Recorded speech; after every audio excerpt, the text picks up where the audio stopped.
Welcome to KAWO's Ultimate Guide to Social Media in China. In this video, we're going to be taking a look at the diversity of China and what this means for brands marketing via social media and digital platforms in China.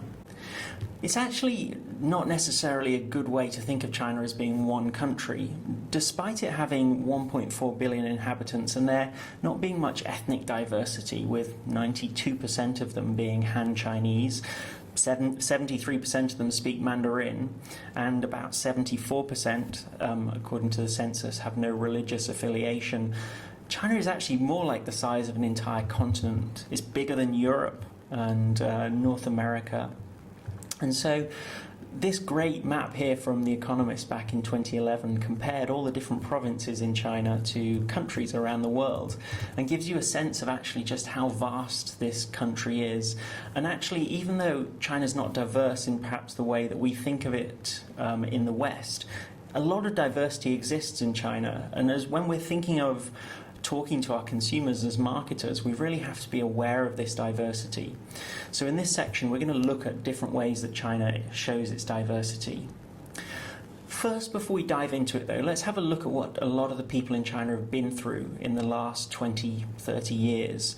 You can see that there's been rocket-like economic growth, almost exponential, this curve here, since 1978, when economic reforms allowed the country to open to Western markets. The first KFC opened in 1987.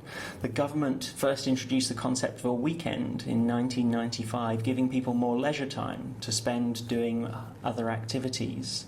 The first Starbucks opened in 1999, and actually you can see at the end of this chart that now in 2020 Starbucks has 4,300 stores. That's a rate of about 4 a week. Starbucks has opened stores in China, bringing to a country that previously had no coffee culture this new sort of pastime or aspect of life. And I can tell you, living in Shanghai, that there are now coffee shops absolutely everywhere. In 2001, China was admitted to the World Trade Organization, which really allowed its exports to really accelerate.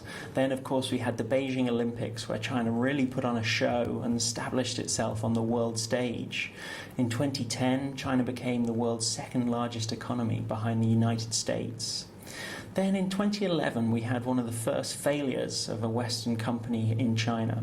Best Buy, despite coming in with great intentions to the market, opening many large stores like they had overseas, eventually ended up pulling out, closing their own stores and also selling off their partnership with a local electronics retailer. So you can see it's not necessarily an easy ride for brands here in China. Interesting to note that 4G launched in China in 2013, and I can tell you from travelling around the country that I've almost never been without 4G signal. This really has been a major factor in accelerating the digital ecosystem. The relatively cheap access to 4G internet and also cheap devices made here in China as well from Chinese manufacturers has put the internet in the hands of hundreds of millions of people who previously weren't online. You'll also see that the middle class has grown hugely, from just 2% of the population in 1999 to 31% of the population in 2013, and current statistics even higher than that.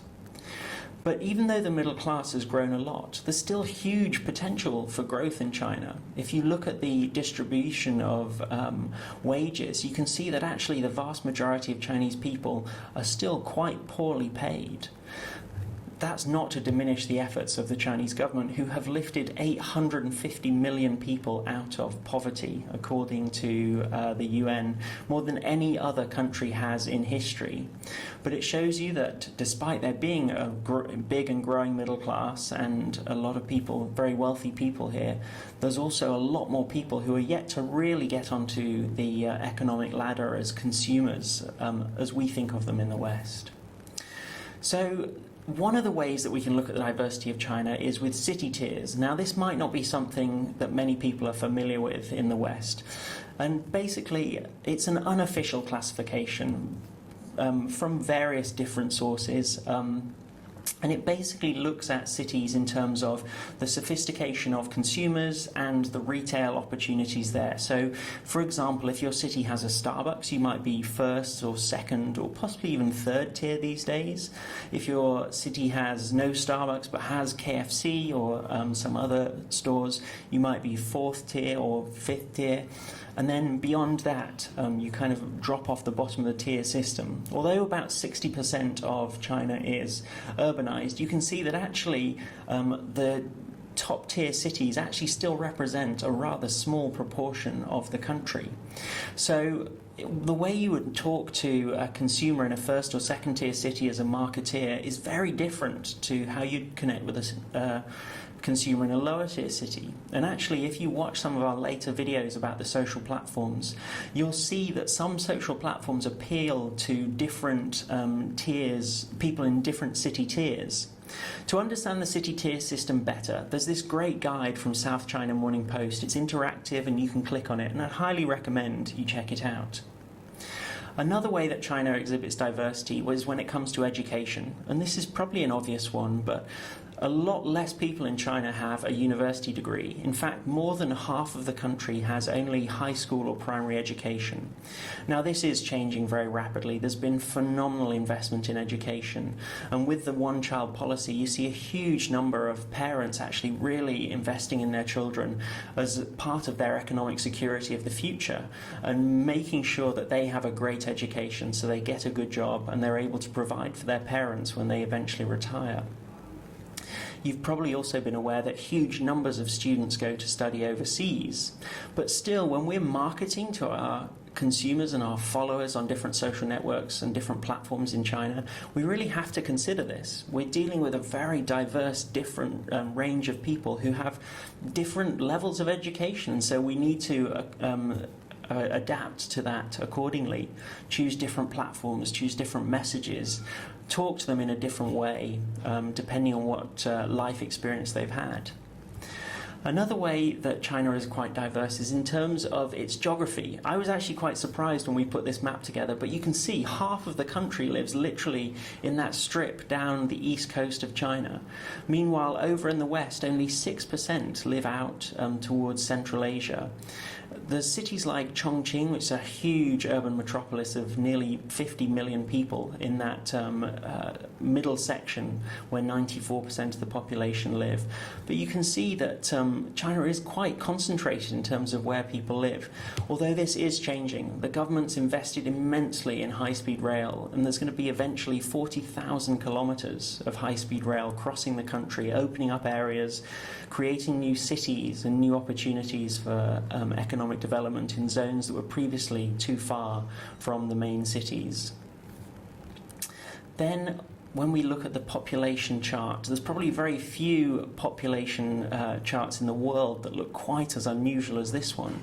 And it's been really impacted quite heavily by historical events. You can see there was a huge boom in population, which we can see as a peak around the age of 50. And then when that boom happened and those people had children, there was another spike. Then beyond that, we can see the impact of the one-child policy really limiting the population to a trickle in growth terms. Although the one-child policy has now been relaxed, because parents are putting so much money towards educating their children and looking after them, not actually that many parents are necessarily having more than one child, except for perhaps more middle-class parents in the larger cities. So this shows some potential challenges for the future. You can see there's also that gender imbalance with there being more men in China than women. This puts a lot of pressure on men to get a good job, to buy a house, to buy a car, and to put themselves in a position where they can find a wife and start a family. Huge societal pressure. Again, when we're marketing to the people in China and talking to them through these digital platforms, social platforms, we really have to bear this in mind, really try and build empathy for the different consumers and what they're experiencing through this incredible period of growth and change in this country.